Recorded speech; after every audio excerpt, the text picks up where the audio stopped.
Damos gloria al Señor en este día tan especial para cada uno de nosotros, en este día en que celebramos la gran victoria de Cristo Jesús, que nos vino a garantizar la vida eterna. Amén. Así que vamos a meditar en la palabra del Señor en esta mañana. Vamos a abrir nuestras escrituras a la carta de San Pablo a los Colosenses en el capítulo 2. El triunfo de la cruz. Colosenses 2, del 13 al 15. Amén. Muy bien. Dice, hermanos, y a vosotros, estando muertos en pecados y en la incircuncisión de vuestra carne, os dio vida juntamente con él, perdonándoos todos los pecados, anulando el acta de los decretos que había contra nosotros, que nos era contraria, quitándola de en medio y clavándola en la cruz. Y despojando a los principados y a las potestades, los exhibió públicamente, triunfando sobre ellos en la cruz. Pueden sentarse, hermanos. Hoy celebramos en la tradición de la Semana Santa el día de la resurrección. Una verdad que es fundamental para cada uno de nosotros y que es parte vital del Evangelio de Jesucristo. Es una tradición en el sentido de que los hombres hemos establecido una fecha cada año para conmemorar esta celebración. Pero establecer con precisión la fecha exacta en que todas estas cosas acontecieron no es una cosa fácil. Pero independientemente de cuándo haya sido, de qué día, de qué fecha, en qué semana, en qué mes, la verdad irrefutable e innegable de la resurrección es universal. No hay parte de esta tierra que no tenga noticia de aquel evento que transformó la historia humana, aquel evento tan trascendental que no hay cultura, que no hay historia, que no hay época de la historia humana que no reconozca la resurrección de Jesucristo. Sin embargo, tenemos que reconocer que para celebrar la resurrección tenemos que pasar primero por la cruz. Tenemos que pasar primero por aquel sacrificio terrible que cobró la vida del Cordero de Dios que quita el pecado del mundo.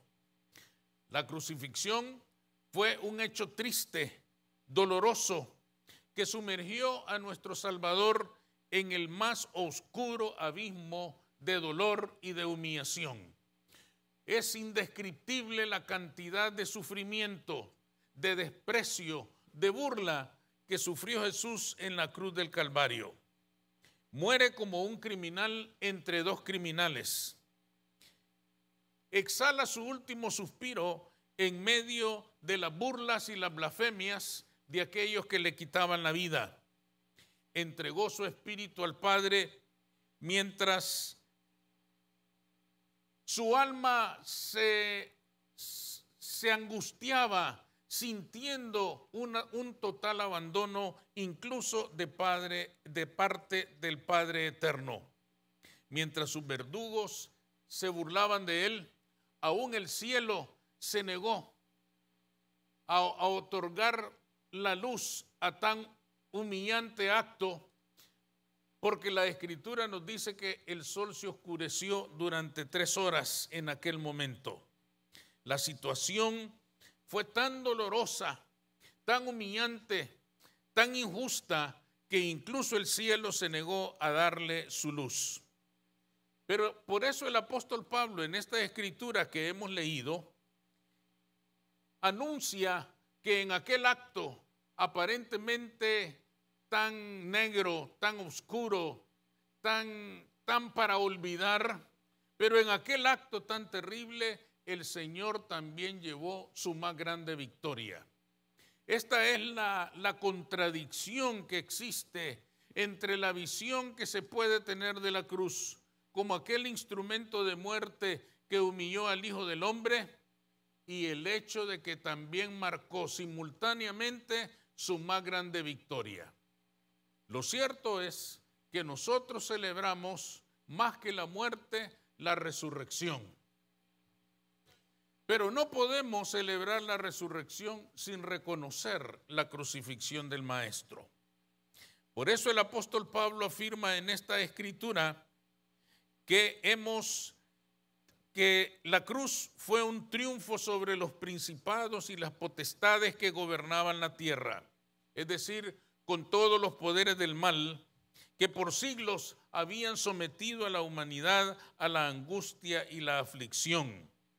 La palabra que él usa para referirse al triunfo de Cristo es la misma palabra que se usaba en su tiempo para referirse a las grandes victorias de los reyes conquistadores.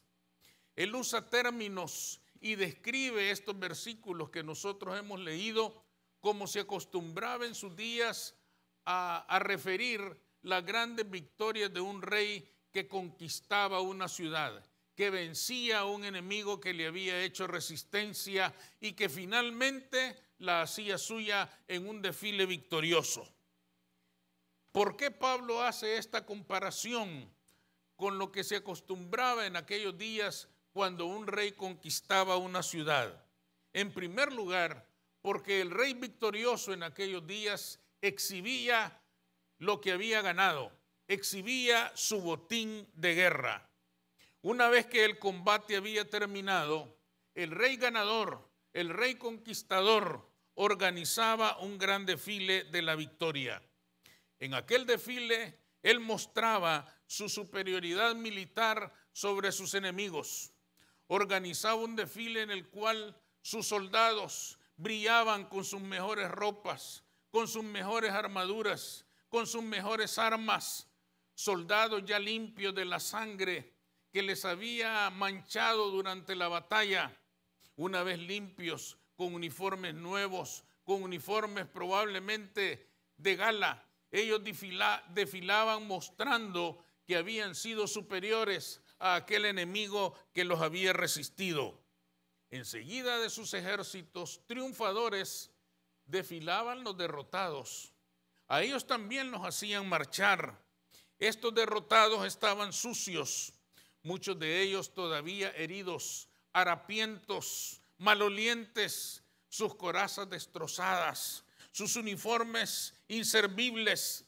Se les mostraba inútiles, sin fuerza, sin capacidad de hacer más resistencia. Se les hacía desfilar porque ahora ellos eran esclavos del nuevo rey, eran esclavos del rey victorioso, eran parte del botín de la batalla. El rey derrotado también desfilaba. Aquel rey que una vez había sido poderoso, aquel rey que una vez había sido el que gobernaba aquella nación o aquella ciudad, también lo hacían desfilar. Desfilaba asustado, lleno de miedo, reconociendo el poder superior que el rey vencedor había tenido sobre él. Marchaba casi desnudo, despojado de todos los objetos que le eran propios como rey. Se le quitaba su coraza de plata reluciente que alguna vez había lucido. Le era retirada. De su cabeza caía la corona que le distinguía como el rey de aquella nación. Su espada, su escudo, todos forjados de una manera especial, probablemente en metales preciosos, con piedras preciosas. Todo aquello le había sido quitado. Aquel hombre desfilaba casi desnudo, ya sin nada que poder exhibir de lo que había sido el poder de su fuerza. Ya no tenía corona sobre su cabeza, ya no tenía nada de lo que antes se había enorgullecido. Ahora era un hombre totalmente derrotado. Antes, en algún momento, se había jactado del poder de su fuerza. En algún momento había desafiado a sus enemigos cuando era fuerte y poderoso, pero ahora lloraba en medio de su derrota. Había sido aterrador para muchos, pero ahora daba lástima. Ahora daba pena mirarlo en aquella condición, destruido, acabado, sin nada que poder conservar de todo lo que había sido su poder. se había enseñoreado sobre tanta gente, ahora el rey vencedor se enseñoreaba sobre él.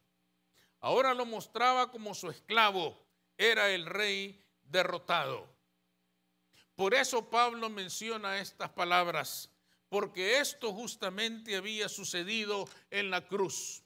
Una terrible batalla se había librado entre el diablo, el gran enemigo que por siglos había tenido sometida a la humanidad con la muerte física, y Jesús, el unigénito de Dios, que había venido a anunciar libertad a los cautivos. La guerra había sido terrible, la guerra había sido dolorosa, había incluido tantas batallas muy dolorosas. Para Jesús, la guerra había sido terrible y la había sentido con toda su fuerza y su dolor en su propia vida.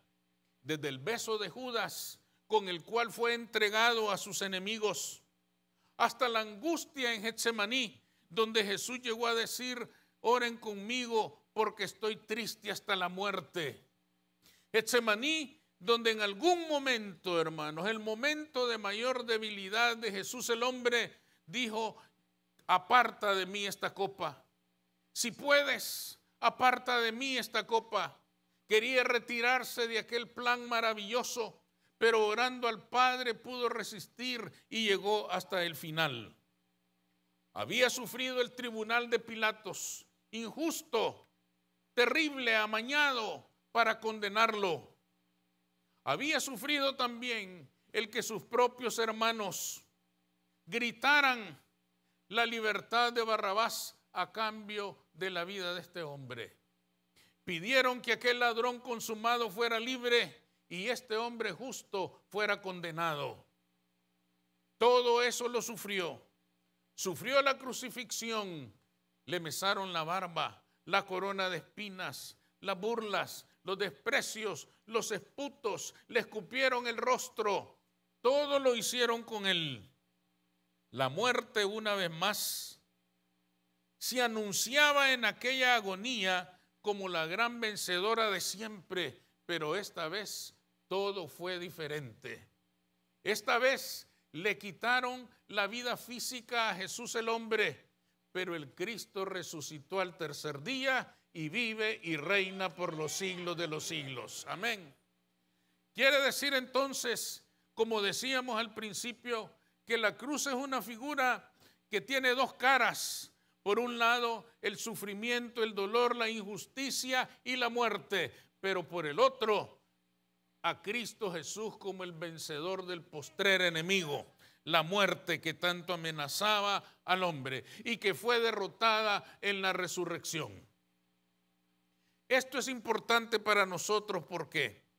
Porque los despojos siempre se reparten hasta que la batalla ha sido ganada. El desfile de la victoria del que hemos hablado no se llevaba a cabo sino hasta que el rey conquistador había vencido totalmente a aquella ciudad, a aquella nación, hasta que la tenía totalmente dominada. Pablo quiso decirnos entonces que la batalla de la cruz había terminado. Jesús mismo lo dijo cuando exhalaba su último suspiro: consumado es. Es decir, aquí terminó la pelea, aquí terminó la batalla, aquí terminó esta gran confrontación de la cual saldré vencedor al tercer día. En la cruz, dice Pablo entonces, exhibió públicamente derrotadas a las fuerzas del mal. Por eso usa él esta figura. Está evocando aquellos desfiles y diciendo: en la cruz misma Jesús estaba exhibiendo el botín de la batalla, estaba exhibiendo al diablo, a sus potestades, a su dominio sobre este mundo como el gran botín que había conquistado con su sangre. La resurrección de Cristo, por supuesto, no significa que ya nadie morirá físicamente. Desafortunadamente, ese evento tendremos que enfrentarlo algún día. Pero lo que sí significa es que ya nadie va a morir sin esperanza. Porque el problema antes de la resurrección, hermanos, es que la muerte llegaba como un evento final y después de eso el hombre no sabía qué iba a pasar. Para el hombre del Antiguo Testamento, la muerte, por eso dice aquí en la Escritura, el postrer enemigo, el enemigo más terrible era la muerte, porque el hombre moría consciente de que no había cumplido la ley. Moría consciente de que era culpable de haber vivido en desobediencia para con Dios. De manera que al hablar de la muerte pensaba, y cuando llegue el día, ¿cómo me voy a presentar yo delante de Jehová si no he cumplido la ley? ¿Cómo me voy a presentar yo delante de Dios si no he sabido vivir conforme a la ley de Moisés? Por eso la muerte era tan aflictiva, por eso la muerte era tan terrible. Por eso dice la Escritura que cuando Cristo resucitó, la primera pregunta que hizo es: ¿dónde está, oh muerte, tu aguijón? ¿Dónde, oh sepulcro, tu victoria? Sorbida es la muerte en victoria. No quería decir se acabó la muerte y ya nadie va a morir. Quería decir ya nadie va a morir sin esperanza. Porque todo aquel que en mí cree, aunque esté muerto, vivirá. Es decir, hermanos, en la cruz ganó Él esa paz que puede consolar el corazón que se duele con la partida de una persona querida. Consuela porque sabe que aunque la partida es dolorosa, hay esperanza de vida eterna para esa persona. No hay cosa más triste que un hombre muera sin esperanza. No hay cosa más triste que una persona muera sin saber qué va a pasar después. Pero cuando Cristo resucitó, a partir de ese momento, toda persona fallecida sabe que morirá un día, pero morirá con una esperanza firme de vida eterna. El dominio de Satanás había terminado. Satanás, hermanos, hasta aquel día era un enemigo que se jactaba de su dominio sobre esta tierra y sobre el hombre. Ustedes recordarán en el libro de Job que él se cuela en una reunión de los ángeles de Dios. Siendo ángel, podía participar del mundo angelical. Sin duda Dios se lo permitió, pero participó. En Job capítulo 1 y verso 6 dice la Escritura: un día vinieron a presentarse delante de Jehová los hijos de Dios, entre los cuales vino también Satanás. Se coló en la reunión y dijo Jehová a Satanás: ¿de dónde vienes? Respondiendo Satanás a Jehová, dijo: de rodear la tierra y de andar por ella. Esta es una respuesta terrible, hermanos. Es una respuesta que refleja hasta dónde antes de la resurrección Satanás tenía el gobierno de toda la tierra. Con estas palabras de rodear la tierra y de andar por ella, Satanás le está diciendo muy jactanciosamente a Dios: de andar por la tierra como se me da la gana, de cubrirla totalmente porque mis demonios están dispersos por toda la tierra y tengo el control y el dominio. Él se está jactando delante de Dios y diciéndole de andar por mis dominios, de andar por esta tierra donde yo mando, donde yo gobierno, por esta tierra a la que tengo sometida a fuerza de terror, de angustia y de aflicción por causa de la muerte. Pero Pablo nos dice en esta cita de Colosenses que en la cruz el Señor exhibió públicamente derrotadas todas esas potestades, todas esas autoridades que el diablo antes tenía, porque él había venido a dar libertad a los cautivos. El mundo estaba cautivo del dominio de Satanás, pero ahora era libre por causa de la resurrección. Por eso podemos afirmar, hermanos, que la resurrección es el gran desfile de la victoria. Este día lo conmemoramos porque ahora la tierra tiene un solo rey, Rey de reyes y Señor de señores, Cristo Jesús. Es el único Dios, es el único que gobierna. Aquel antiguo rey del mal ya no tiene cetro ni corona. Ha sido exhibido públicamente derrotado, públicamente, fíjense bien, con lo cual Pablo quería decir para que todo mundo sepa, para que nadie ignore que aquel enemigo poderoso ya no lo es más, que aquel enemigo poderoso está hoy derrotado, que aquel enemigo poderoso está vencido, que aquel enemigo poderoso ya no tiene el control, que ahora la tierra le pertenece a su Creador y que la gran tarea de la iglesia de Jesucristo es exaltar el nombre de ese Rey único y verdadero que se llama Jesús de Nazaret. Él es nuestro Rey, Él es nuestro Señor, Él es nuestro Salvador, Él es el Señor de toda la tierra. En segundo lugar, hermanos, Pablo dijo estas palabras porque el rey vencedor despojaba a los principados y potestades. ¿Qué quiere decir la Escritura cuando se refiere a principados y potestades? Quiere hablar de poder, quiere hablar de autoridad. Potestad quiere decir autoridad. Por eso ustedes han visto que cuando alguien quiere reclamar el dominio sobre los hijos, en términos legales, se llama la patria potestad. La autoridad que le da la patria para que tenga la autoridad o el dominio sobre algo o sobre alguien. El apóstol Pablo nos dice que esas potestades han sido anuladas.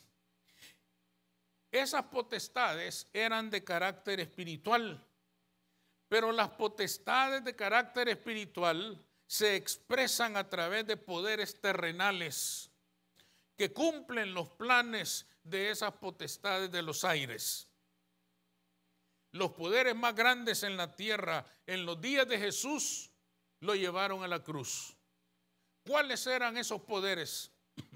¿Cuáles eran esas potestades?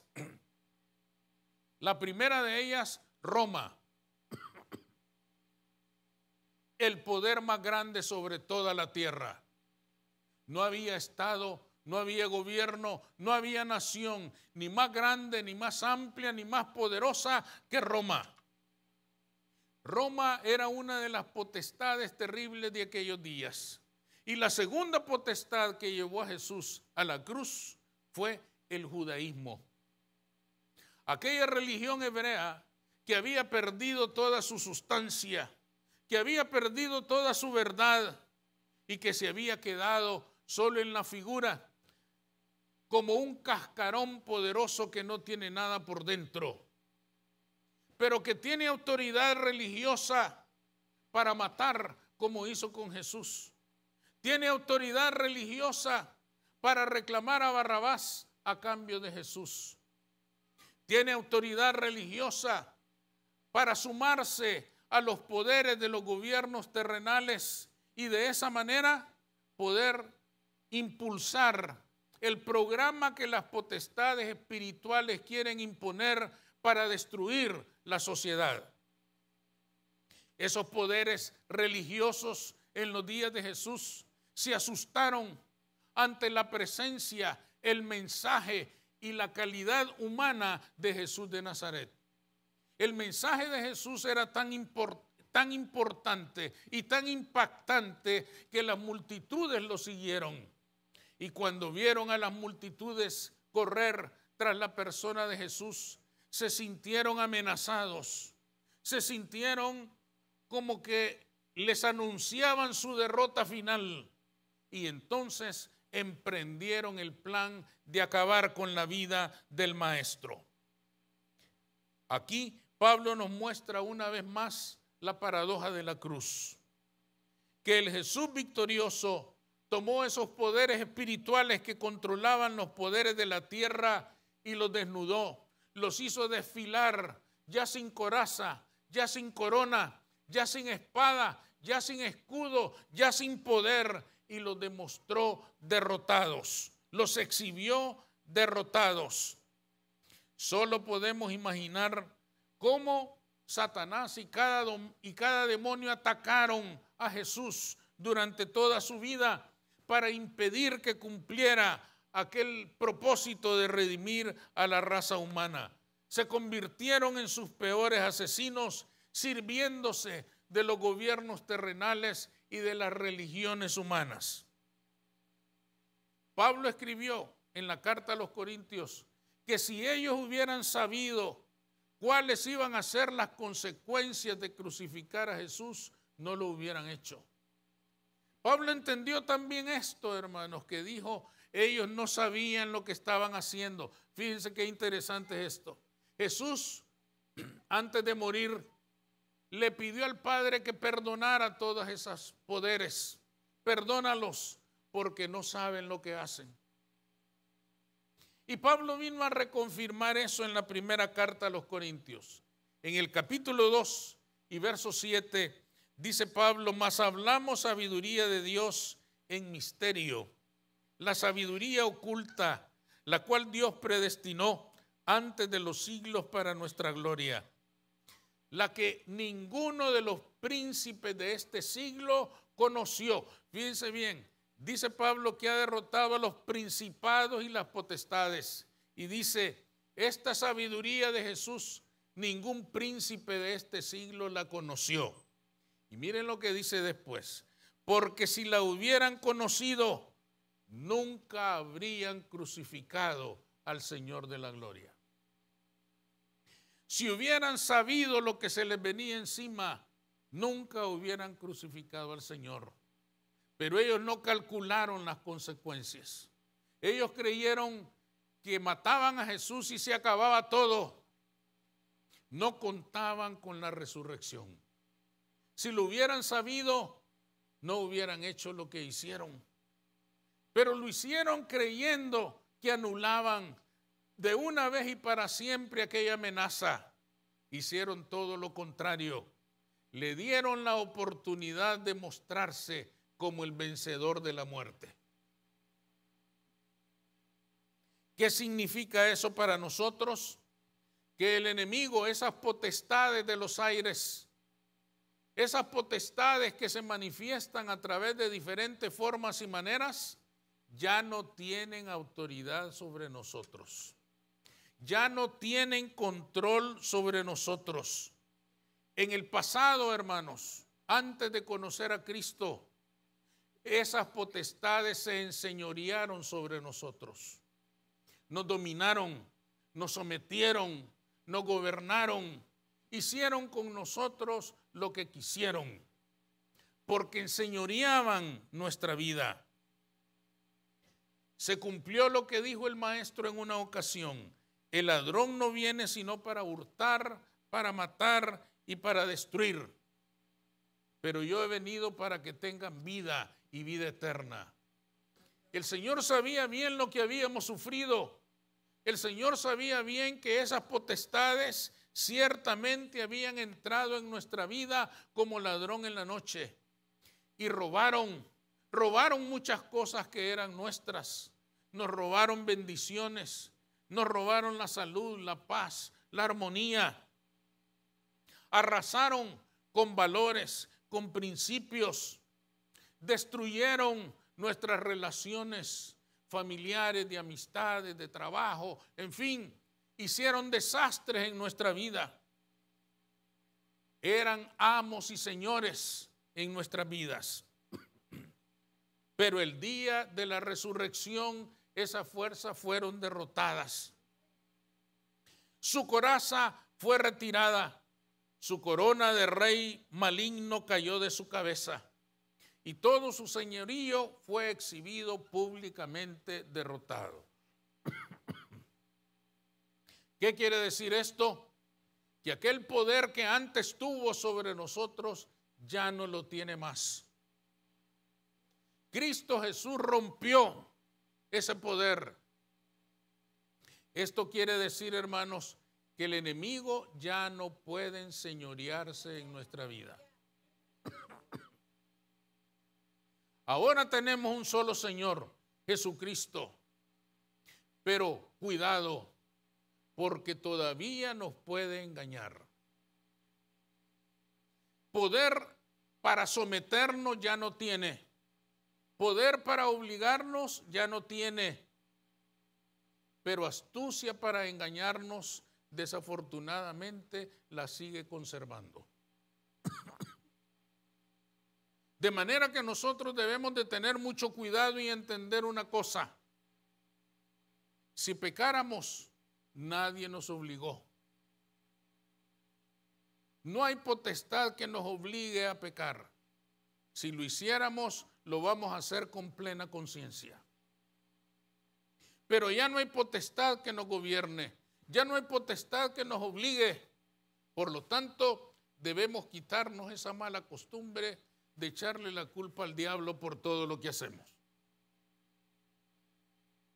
Por eso dicen que una vez lo encontraron llorando. Ustedes han oído eso, ¿verdad? Y le dijeron, ¿y por qué lloras? Porque los evangélicos por todo me echan la culpa a mí. Se les olvida la Biblia y dicen el diablo, hermano. Se pelean con la esposa y dicen el diablo, hermano. Y yo no tengo nada que ver, dice. Porque ya no puedo, porque me quitaron el poder, porque me quitaron la autoridad, porque me quitaron la potestad, porque en la cruz del Calvario fui públicamente derrotado por Jesucristo. Por lo tanto, hermanos, nadie nos puede obligar. Nadie tiene señorío sobre nosotros. Ninguna condenación hay para los que estamos en Cristo Jesús. Por lo tanto, saber que un enemigo derrotado no nos puede vencer, no debe ser razón para descuidarnos. No debe ser causa de negligencia. Debemos permanecer atentos. El enemigo todavía puede engañar. El enemigo todavía puede mentir.